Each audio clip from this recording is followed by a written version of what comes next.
ลูกออกบวชท่านโสธนะกับกัปปิละนะพี่น้องกันโสธนะนั้น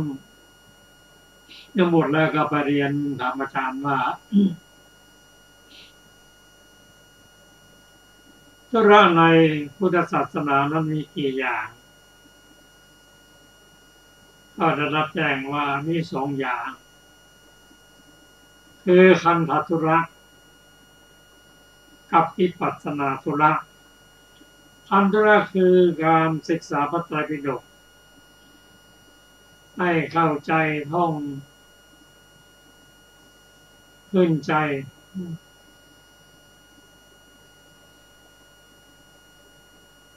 ส่วนการศึกษาด้านวิปัสสนานั้นก็ศึกษาชีวิตตัวเองให้เห็นความเกิดความเสื่อมและการเวียนว่ายตายเกิดและนำธรรมมาปฏิบัติจนไม่ต้องกลับมาเกิดอีกพี่ชายบอกว่ามันจะขอปัดนำวิปัสสนาธุระมาปฏิบัติส่วนน้องชายกล่าวว่าเรายังหนุ่มยังแน่นอยู่ศึกษาคันธธุระและก็แล้วกันน้องชายนั้นนำมาตรปิฎกมาศึกษาจนท่องจำขึ้นใจ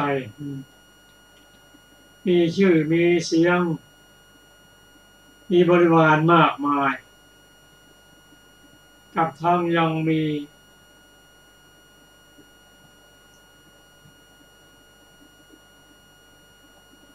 นอกจากจะมีชื่อเสียงแล้วยังมีผู้ที่นำสิ่งของต่างๆมาทำบุญจนมีฐานะดีมีบริวารมากเกิดการลืมตัวเพราะบริวารและสิ่งของที่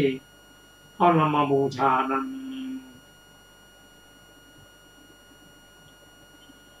เมื่อกระทำมากขึ้นศึกษามากขึ้น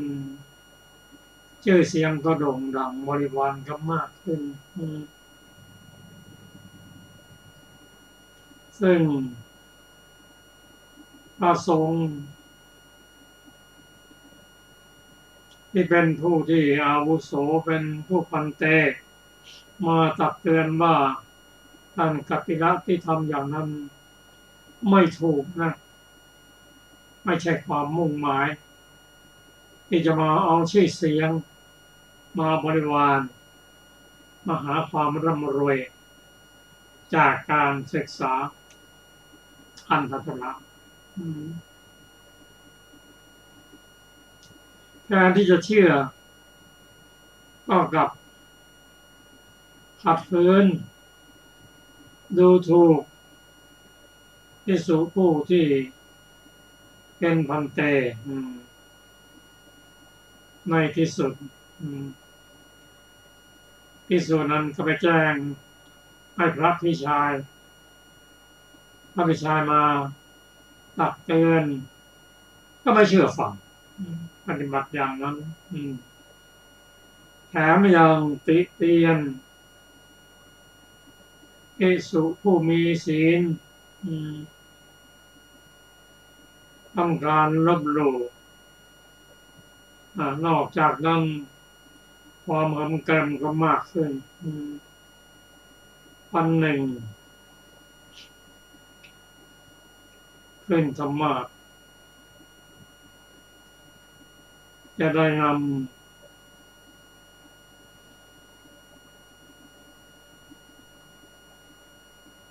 เกี่ยวกับปฏิโมกข์มาศึกษาพอขึ้นนั่งธรรมะแล้วภิกษุผู้มีศีลมีธรรมนั่งฟังอยู่ก็จะถามว่าพระปฏิโมกข์นั้น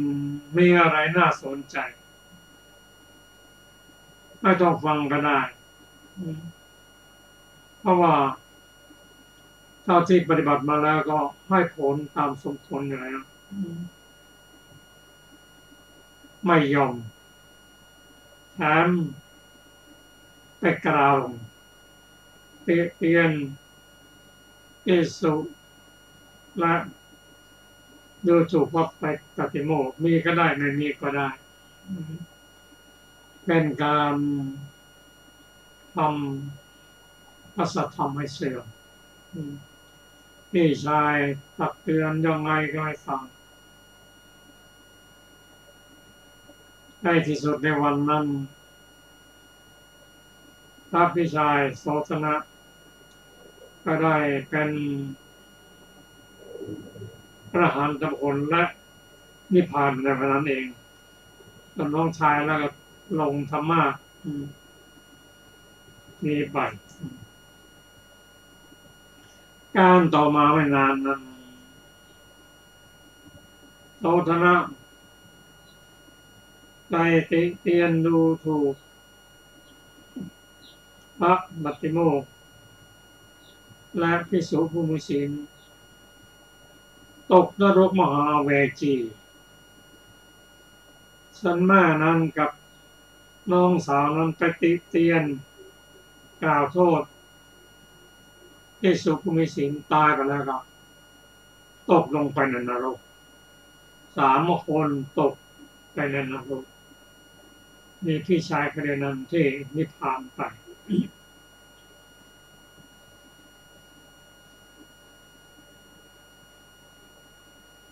ในการ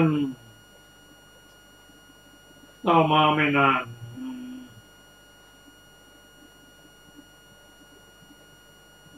มีโจร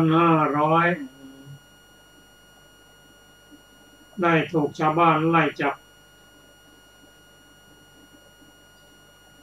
หนีไปเข้าป่าไปพบภิกษุขอเป็นที่พึ่งภิกษุบอกว่าที่พึ่งของเธอก็คือศีล5นั่นเองครับปฏิบัติศีล5พอตายไปแล้วก็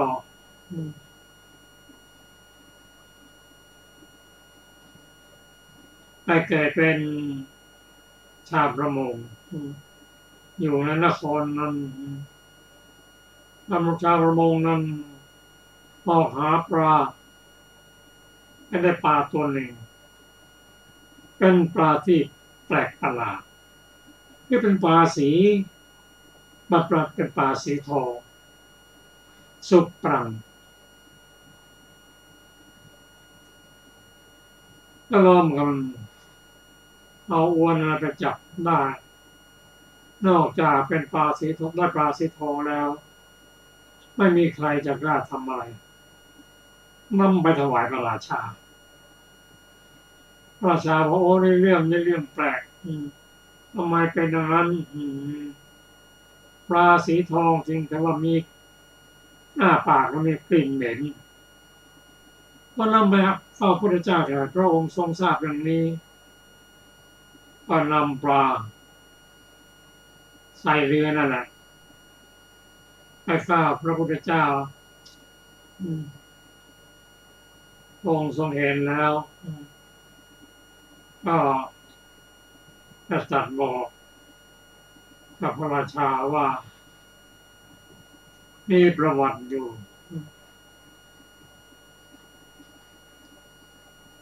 ที่ปลาที่มีสีดำทองนั้นเป็นส่วนแห่งบุญส่วนกุศลเคยกราบบูชาพระพุทธเจ้าองค์ก่อนมาผลบุญนั้นทำให้มีสีดังทองส่วนปากที่เหม็นตลบอบอวนนั้นเพราะไปติเตียนพระอริยบุคคลและไปดูถูกพระปฏิโมกข์ว่ามันมีประโยชน์ถ้าอยากจะรู้เรื่องมาองค์ตัดอย่างนั้นพระราชาพร้อมด้วยกระบอกอยากจะเรื่องโดยให้ปลานั้นพูดได้พระองค์จะถามว่าจะมาจากไหนกล่าวมาจากมหานรกเวจีที่จะมีสีดำทองนั้นเพราะอะไรเพ ก็ได้กล่าวสรรเสริญพระพุทธเจ้าองค์ก่อนๆนะเป็นบุญเป็นกุศลให้ผลมีสีดังทองที่ปลาที่ปากเขาเจ้าเหม็นเขาอะไรเพราะว่าได้กล่าวที่เตียนผู้ปฏิบัติผู้ตั้งอยู่ในศีลตั้งไปดูถูกพระปฏิโมกข์ยิ่งทำให้ปากเหม็นอย่างนั้นพระองค์ตรัสถามมาถ้าต่อไปนี้เจ้าจะไปจากไหนกลับไปสู่นรกมหาเวทีปลาตอนนั้นก็กระโดดขึ้นสูงนิดหน่อยแล้วเอาหัวฟาดกับเรือนั้นตายทันทีตกไปนรกมหาเวทีเรื่องนี้ทำให้เราเห็นว่า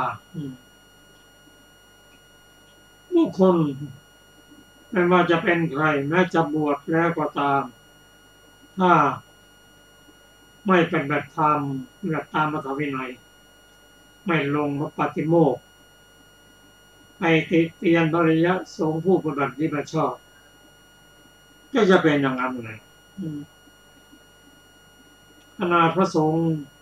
ผู้ที่ต้องการจะพ้นทุกข์บวชแล้ว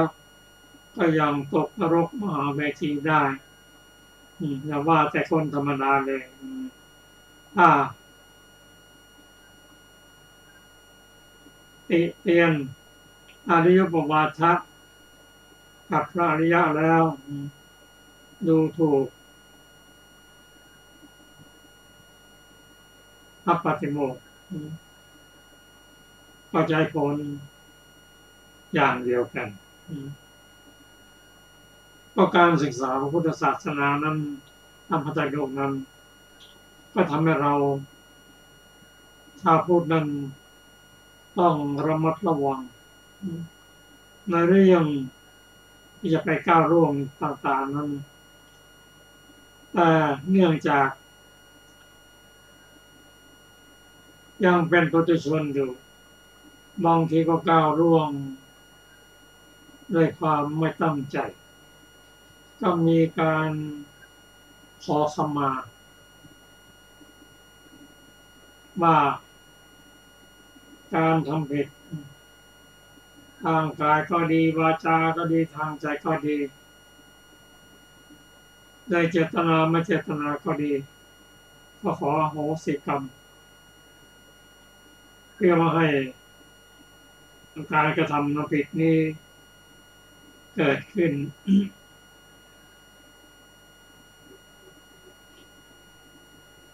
บทที่แสดงนั้นเราก็กระทำกันหลังจากสวดมนต์แล้วเช่นกาเยนะวาจายะมัจเจตสาวาพุทเทกุกมังปะกตังมะยายังพุทโธปริคันหาตุอัตกยันตังกลันทะเลวาริตุงวะพุทเทกาเยนะวาจายะมัจเจตสาวาธัมเมบุกมังปะกตังมะยายังธัมโมปฏิคันหาตุอัจยันตังกาลังกะเลสังวริตุงวะธัมเมกาเยนะวาจายะมัจเจตสาวาสังเคกุกมังปะกตังมะยายังสังโฆปริคันหาตุอัจยันตังกาลังกะเลสังวริตุงวะสังเคอันนี้ก็เราจะเห็นความสำคัญของพระพุทธเจ้าพระธรรมพระสงฆ์พุทธเจ้านั้นเป็นเอกบุรุษในโลกหนึ่งพุทธันดรจะอุบัติขึ้นมาพระองค์เดียวเท่านั้นเป็นที่เคารพของมนุษย์และเทวดาการปฏิเตียนผู้ที่บุคคลเกือบจะทั้งโลกเขาเคารพนั้นจึงเป็นบาปมหันต์แม้บางครั้งบางคราว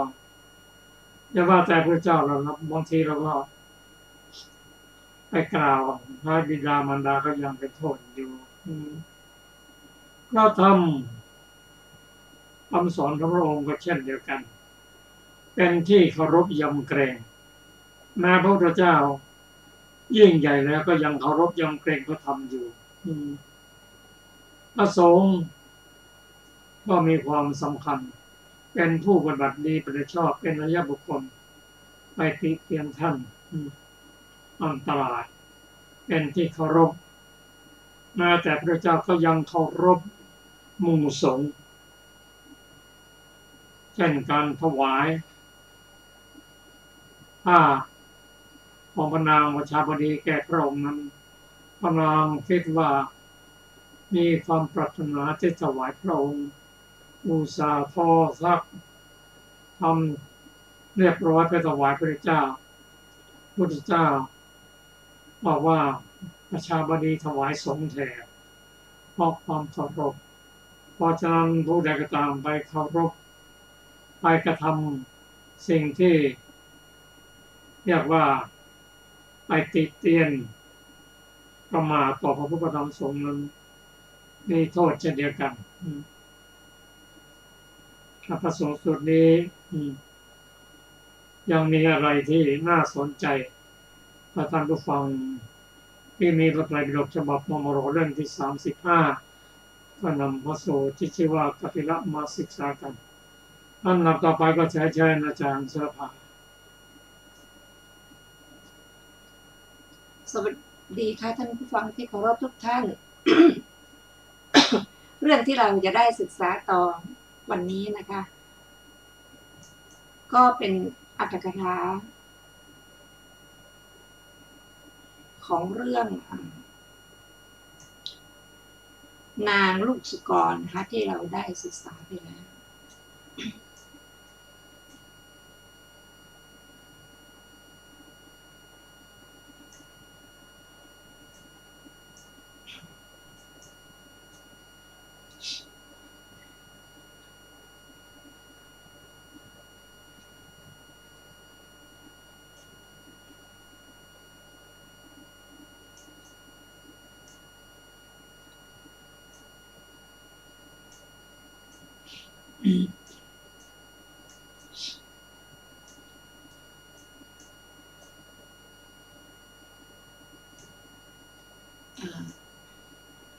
บทว่าจิรายะความว่าสัตว์ทั้งหลายย่อมเข้าถึงทุกข์มีชาติเป็นต้นร่ำไป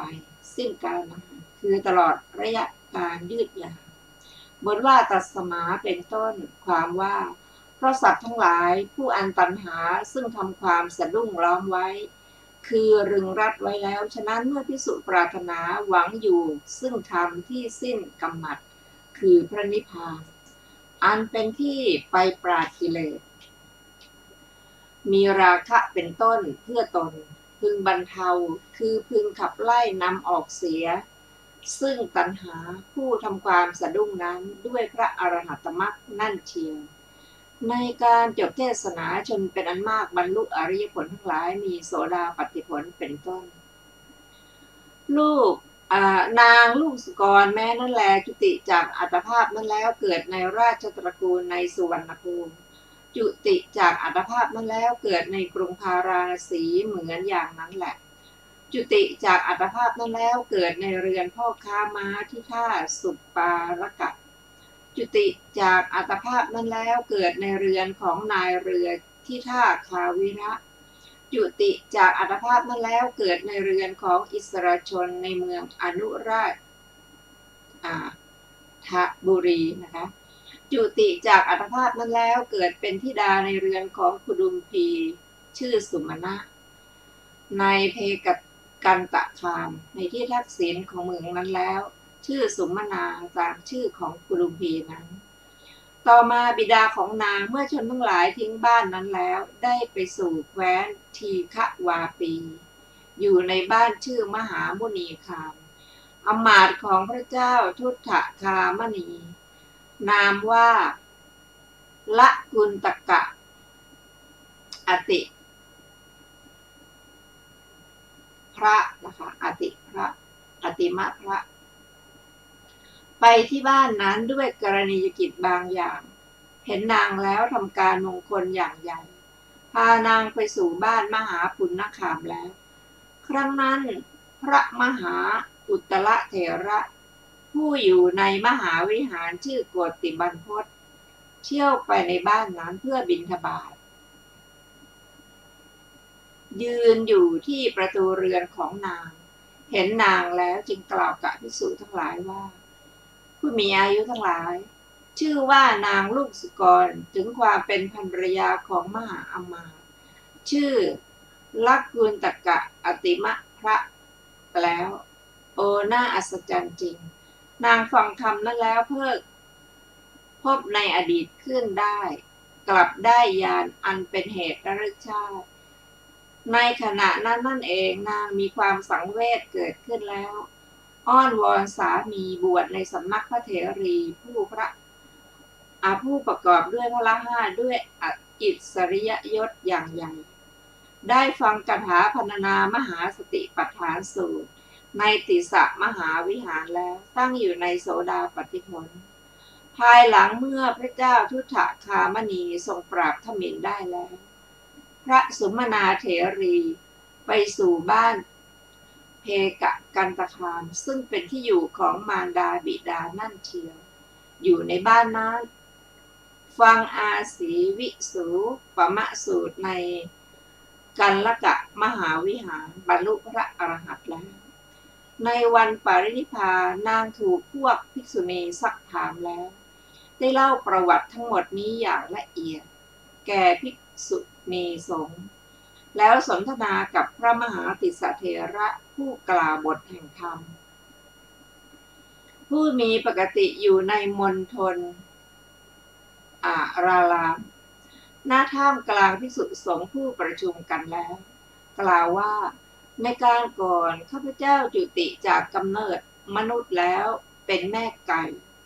ถึงการตัดศีรษะจากสำนักเหยี่ยวในอัตภาพนั้นแล้วไปเกิดในกรุงราชคฤห์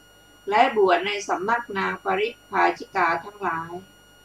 แล้วเกิดในภูมิปฐมฌานจุติจากอัตภาพนั้นแล้วเกิดในตระกูลเศรษฐีต่อการไม่นานนักจุติแล้วไปสู่กำเนิดสุกรจุติจากอัตภาพนั้นแล้วไปสู่สุวรรณภูมิจุติจากอัตภาพนั้นแล้วไปสู่เมืองพาราณสีจุติจากอัตภาพนั้นแล้วไปสู่ท่าสุปารกะจุติจากอัตภาพนั้นแล้วไปสู่ท่าคาวิระจุติจากอัตภาพนั้นแล้วไปสู่เมืองอนุราชบุรีจุติจากอัตภาพนั้นแล้วไปสู่บ้านเพกกันตคาม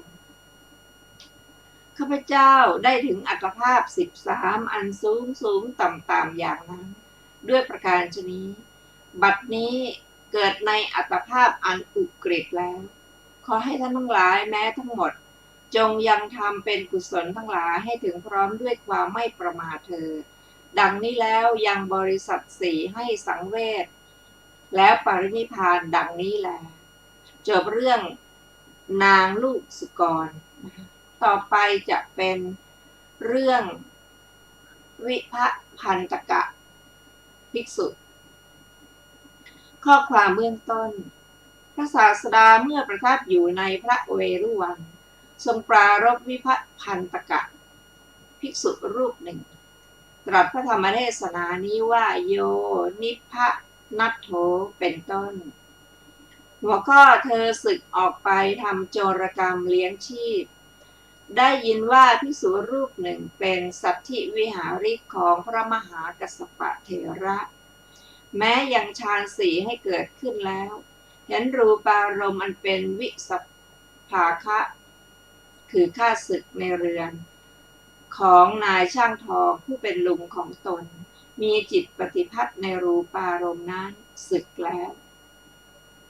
ต่อมาเพราะความเป็นผู้เกียจคร้านพวกมนุษย์จึงไล่เขาผู้ไม่ปรารถนาจะทำการงานออกเสียจากเรือนเขาเที่ยวเลี้ยงชีพอยู่ด้วยโจรกรรมเพราะการคลุกคลีด้วยมิตรชั่วต่อมาวันหนึ่งพวกราชบุรุษจับเขาได้แล้วมัดแขนไพร่หลังผูกอย่างมั่นคงเฆี่ยนด้วยหวายทุกทาง4 แพร่ง แล้วนำไปสู่ตะแลงแกงพระเถระเข้าไปเพื่อเที่ยวบิณฑบาตเห็นเขาถูกพวกราชบุรุษนำไปโดยประตูด้านทักษิณจึงขอให้พวกราชบุรุษผ่อนเครื่องจองจำให้หย่อนและพูดว่า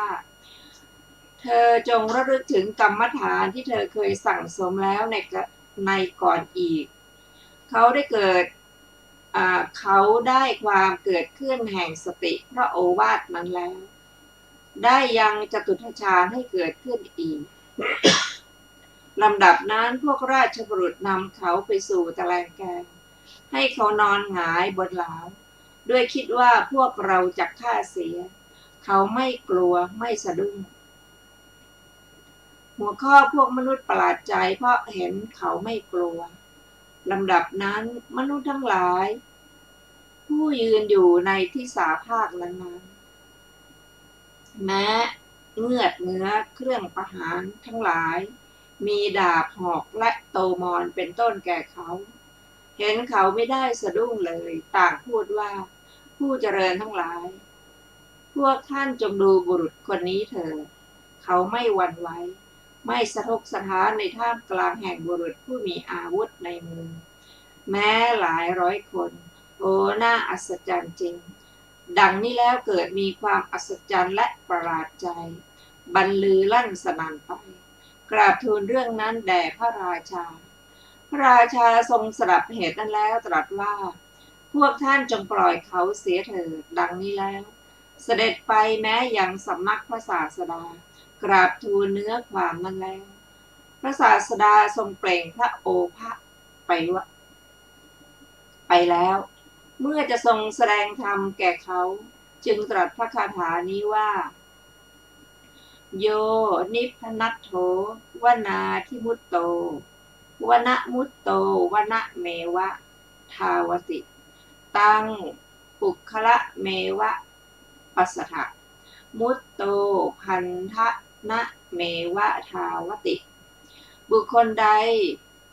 มีอาลัยดุจหมู่ไม้อันตั้งอยู่ในป่าออกแล้วน้อมไปในป่าคือตปะธรรมพ้นจากป่าแล้วยังแล่นไปสู่ป่าตามเดิมท่านทั้งหลายจงดูบุคคลนั้นนั่นแหละเขาพ้นแล้วจากเครื่องผูกยังแล่นไปสู่เครื่องผูกตามเดิมแก้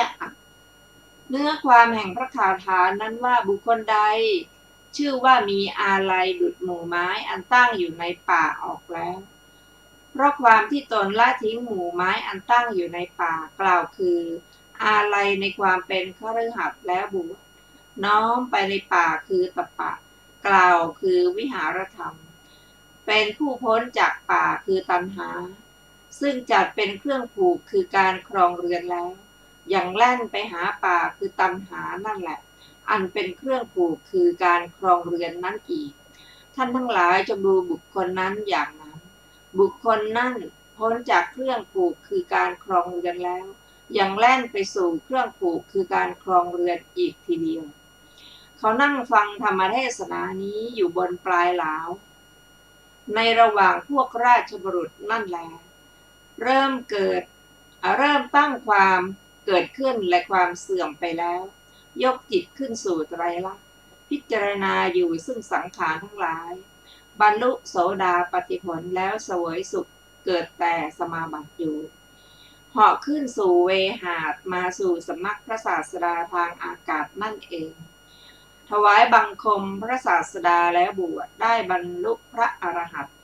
ณท่ามกลางบริษัทพร้อมด้วยพระราชานั่นเองดังนี้แลจบเรื่องวิพันตกภิกษุต่อไปเป็นเรื่องเรือนจำข้อความเบื้องต้นพระศาสดาเมื่อประทับอยู่ในพระเชตวันทรงปรารภเรือนจำตรัสพระธรรมเทศนานี้ว่าณตังทันหังเป็นต้นหัวข้อพวกภิกษุเห็นโจรถูกจองจำนึกแปลกใจดังได้สดับมาในการครั้งหนึ่งพวกราชบุรุษนำพวกโจรผู้ตัดช่องผู้ปล้นในหนทางเปลี่ยนและผู้ฆ่ามนุษย์เป็นอันมาก ทูลเสนอแด่พระเจ้าโกศลแล้วพระราชารับสั่งให้จองจำโจรเหล่านั้นไว้ด้วยเครื่องจองจำคือเครื่องจองจำคือเชือกและเครื่องจองจำคือตรวนทั้งหลายพวกภิกษุชาวชนบทแม้มีประมาณ30 รูปแลใครจะเฝ้าพระศาสดามาเฝ้าถวายบังคมแล้วในวันรุ่งขึ้นเที่ยวไปในกรุงสาวัตถีเพื่อบิณฑบาตไปถึงเรือนจำเห็นโจรเหล่านั้นกลับจากบิณฑบาตแล้วเข้าไปเฝ้าพระตถาคตเจ้าในเวลาเย็นกราบทูลถามว่าพระเจ้าข้าวันนี้พวกข้าพระองค์กำลังเที่ยวไปบิณฑบาตเห็นโจรเป็นอันมากในเรือนจำถูกจองจำด้วยเครื่องจองจำคือเป็นต้นเสวยทุกข์มากพวกเขาย่อมไม่อาจเพื่อจะตัดเครื่องจองจำเหล่านั้นหนีไปได้ข้าแต่พระองค์ผู้เจริญขึ้นชื่อว่าเครื่องจองจำชนิดอื่นที่มั่นคงกว่าเครื่องจองจำเหล่านั้นมีอยู่หรือหัวข้อเครื่องจองจำคือกิเลสตัดได้ยากยิ่งพระศาสดาตรัสถามว่าภิกษุทั้งหลายเครื่องจองจำเหล่านั้นจะชื่อว่าเครื่องจองจำอะไรส่วนเครื่องจองจำคือกิเลสกล่าวคือตัณหาในสาวิญญาณกทรัพย์และอวิญญาณกทรัพย์ทั้งหลายมีทรัพย์คือข้าวเปลือกบุตรและภรรยาเป็นต้นเป็นเครื่องจองจำที่มั่นคงกว่าเครื่องจองจำคือเป็นต้นเหล่านั้นด้วยอันคูณด้วยร้อยคูณด้วยพันคูณด้วยแสนแต่โบราณบัณฑิตทั้งหลายตัดเครื่องจองจำนั่นแม้ชนิดใหญ่ที่ตัดได้ยากด้วยประการดังนี้แล้วเข้าสู่ป่าหิมพานต์บวชดังนี้แล้วทรงนำอดีตนิทานมาตรัสว่าในอดีตการเมื่อพระเจ้าพรหมทัตครองราชสมบัติอยู่ในกรุงพาราณสีพระโพธิสัตว์เกิดแล้วในตระกูลคฤหบดีตกยากตระกูลหนึ่งเมื่อพระโพธิสัตว์นั้นเจริญวัยบิดาได้ทำกาละแล้วพระโพธิสัตว์นั้นทำการรับจ้างเลี้ยงมารดาต่อมามารดากระทำนางกุลธิดาคนหนึ่งไว้ในเรือนเพื่อพระโพธิสัตว์นั้นผู้ไม่ปรารถนาเลยในการต่อมาก็ได้กระทำกาละแล้วฝ่ายภรรยาของพระโพธิสัตว์นั้นตั้งครรภ์แล้วพระโพธิสัตว์นั้นไม่ทราบว่าครรภ์ตั้งขึ้นเลยจึงกล่าวว่าท่านนางผู้เจริญหล่อนจงทำการรับจ้างเลี้ยงชีพเถิดฉันจักบวชนางกล่าวว่านายครรภ์ตั้งขึ้นแล้วแก่ดิฉันไม่ใช่หรือเมื่อดิฉันคลอดแล้วท่านจักเห็นทารกแล้วจึงบวชพระโพธิสัตว์นั้นรับว่าดีละในการแห่งนางคลอดแล้วจึงอำลาว่านางผู้เจริญหล่อนคลอดโดยสวัสดีแล้วบัดนี้ฉันจักบวชละทีนั้นนางกล่าวกับพระโพธิสัตว์ว่าท่านจงรอเวลาที่ลูกน้อยของท่านหย่านมก่อนแล้วก็ตั้งครรภ์อีกพระโพธิสัตว์นั้นดำริว่าเราไม่สามารถจะให้นางคนนี้ยินยอมแล้วไปได้เราจักไม่บอกแก่นางละจักหนีไปบวชท่านไม่บอกแก่นางเลยลุกขึ้นแล้วในส่วนราตรีหนีไปแล้วครั้งนั้นคนรักษาพระนครได้จับท่านไว้แล้วท่านกล่าวว่านายข้าพเจ้าชื่อว่าเป็นผู้เลี้ยงมารดาขอท่านทั้งหลายจงปล่อยข้าพเจ้าเสียเถิดให้เขาปล่อยตนแล้วพักอยู่ในที่แห่งหนึ่งแล้วเข้าไปสู่ป่าหิมพานต์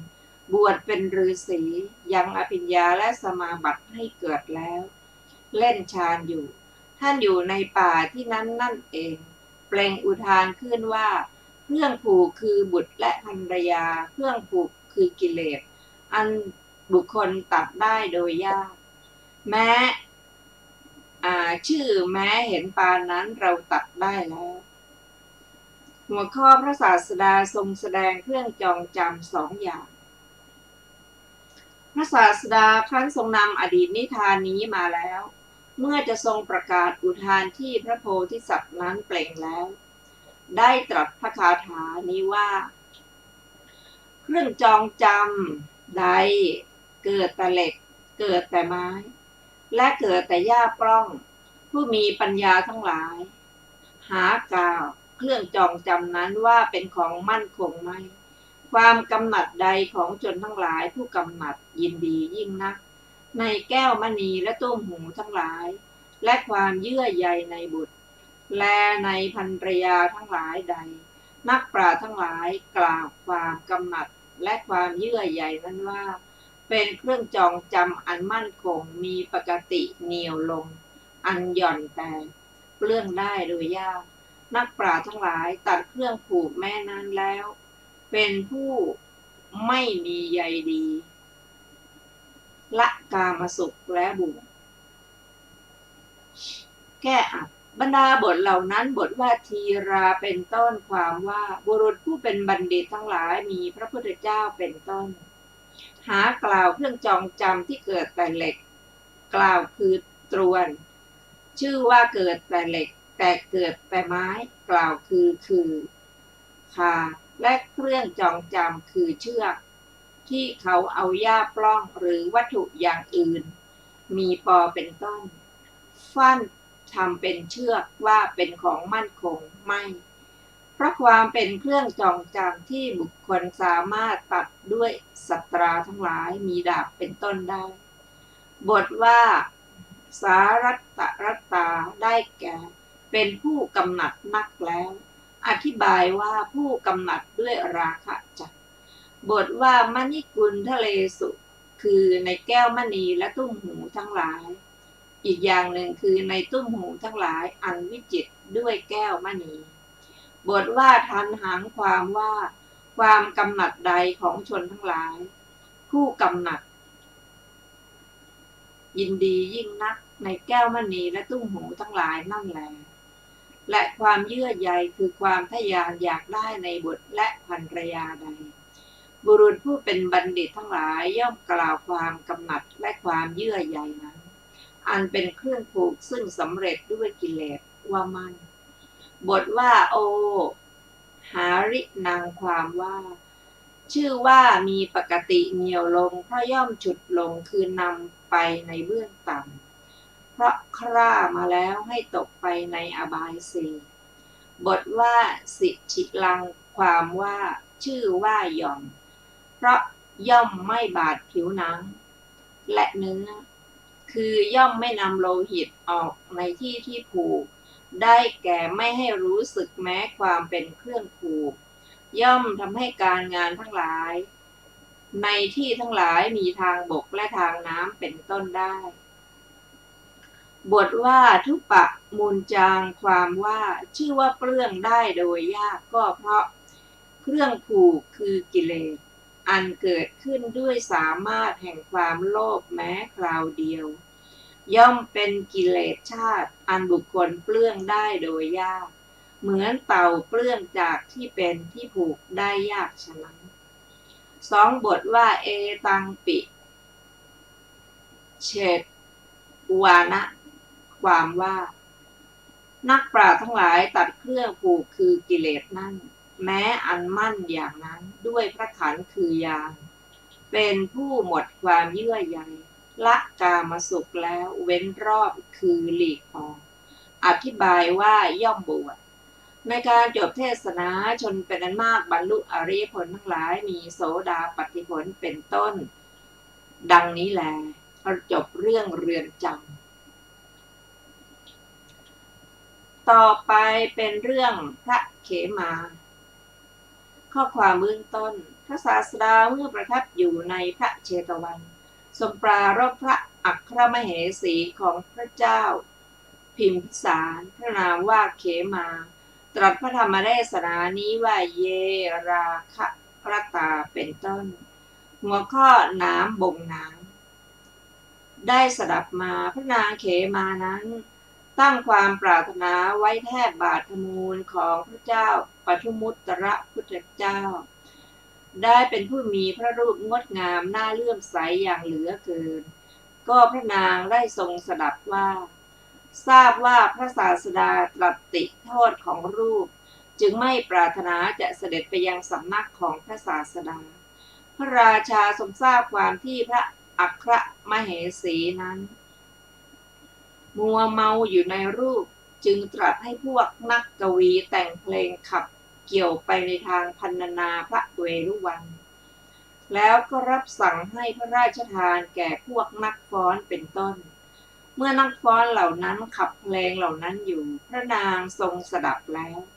พระเวฬุวันได้เป็นประหนึ่งไม่เคยทอดพระเนตรและทรงสดับแล้ว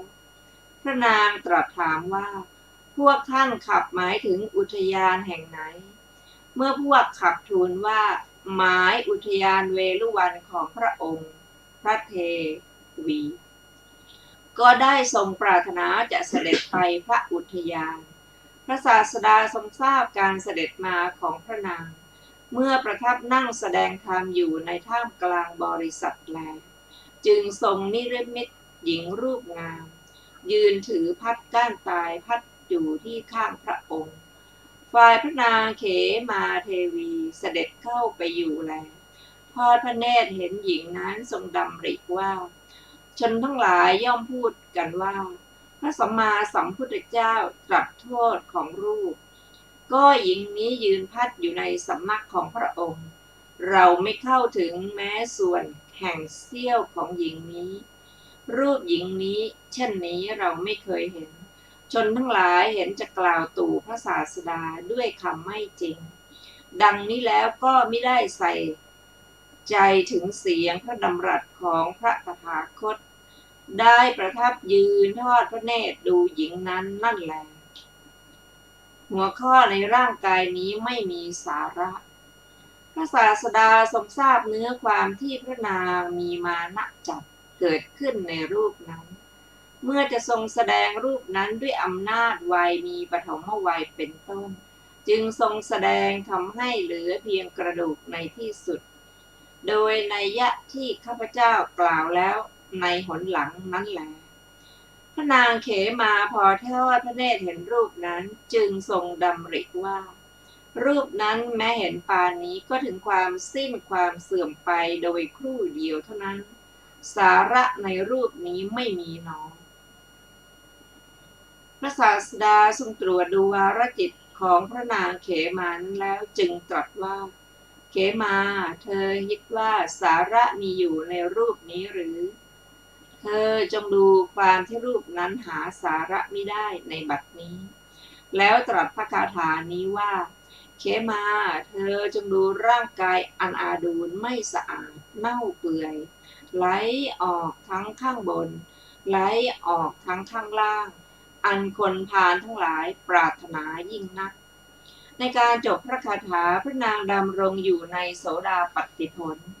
ลำดับนั้นพระศาสดาตรัสกับพระนางว่าเขมาสัตว์เหล่านี้เยิ้มอยู่ด้วยราคะร้อนอยู่ด้วยโทสะ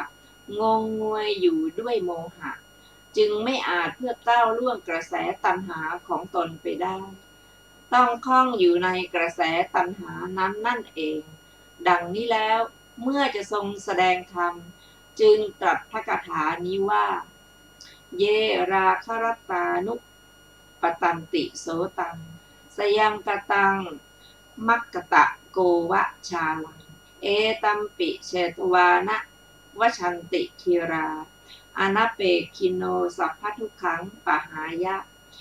สัตว์ผู้กำหนัดแล้วด้วยราคะย่อมตกไปสู่กระแสตัณหาเหมือนแมลงมุมตกไปยังใยที่ตัวทำไว้เองฉะนั้นทีรชนทั้งหลายตัดกระแสตัณหาแม้นานแล้วเป็นผู้หมดห่วงใยละเว้นทุกข์ทั้งปวงได้แก้อัดบรรดาบทเหล่านั้นสองบทว่ามัคกตะโกวาชาลังความว่าเหมือนอย่างว่าแมลงมุมทำข่ายคือใยแก้วคือใยแล้วก็นอนอยู่ในศูนย์ใยในที่ท่ามกลางแล้วก็รีบวิ่งไปฆ่าตั๊กแตนหรือตัวแมลงที่ตกไปในริมสายใยสูบกินรสของมันแล้วก็กลับมานอนอยู่ในที่นั้นอย่างเดิมฉันใดสัตว์ทั้งหลายเหล่าใดผู้กำหนัดแล้วด้วยราคะโกรธแล้วด้วยโทสะหลงแล้วด้วยโมหะ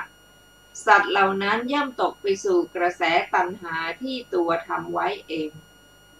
คือเขาไม่อาจเพื่อก้าวล่วงกระแสตัณหานั้นไปได้ฉะนั้นเหมือนกันกระแสตัณหาบุคคลล่วงได้ยากอย่างนี้บาทพระคาถาว่าเอตัมปิเชตวานะ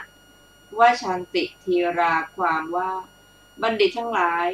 ตัดเครื่องผูกนั้นแล้วเป็นผู้หมดห่วงใยคือไม่มีอาลัยละทุกข์ทั้งปวงด้วยอรหัตมรรคแล้วก็เว้นคือไปในการจบเทศนาพระนางเขมาทรงดำรงอยู่ในพระอรหันตเทศนาได้มีประโยชน์แม้แก่มหาชนแล้วพระศาสดาตรัสกับพระราชาว่ามหาบพิตรพระนางเขมาจะบวชหรือปรินิพพานจึงควรพระราชาตรัสว่าโปรดให้พระนางบวชเถิดพระเจ้าข้าอย่าเลยด้วยการปรินิพพาน